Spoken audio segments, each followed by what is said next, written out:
Alrighty, making the rear coolant crossover video as I promised. It's Sunday, and I'll leave a parts list on the screen just so it's a little bit easier for y'all to understand. I might ramble off a little bit, and so let's have a little look. Alright, so just looking at it here, you can kind of see a little bit of it.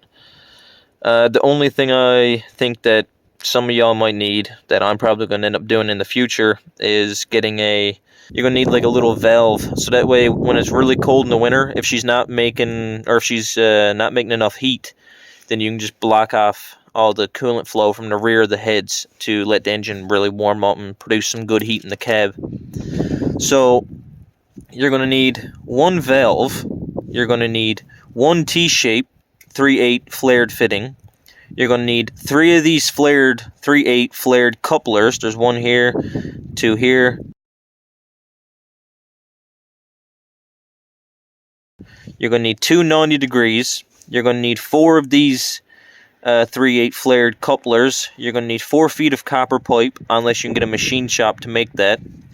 And then down on the bottom there's a single-sided flare and other side regular 3/8 fitting. All these here are brass and copper fittings. The tools you're going to need is a drill to drill out that little bleed screw area, so that way you can insert the 3/8 fittings perfectly. And you're also going to need it for the rear coolant block-off plates to drill holes in those.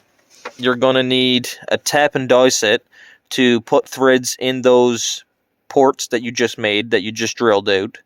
You're going to want some Teflon paste, and you're going to need some kind of cutting tool to cut the copper pipe. You're going to need a brake flaring kit is another thing. So, with all that, really, you make a rear coolant crossover. And I'll be making an actual video on this here one of these days, because my girlfriend's truck needs one of them. And other than that, it is the single best cooling upgrade that you can get for any 6.5, 6.2 diesel motor, because they really suffer from having bad coolant flow.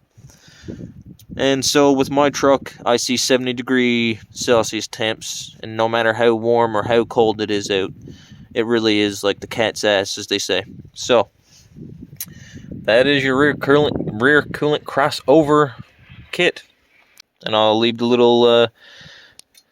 little parts list and the tools list up on the screen, so that way you guys can just take a screenshot of it, and you always have it on you whenever you decide to go do it.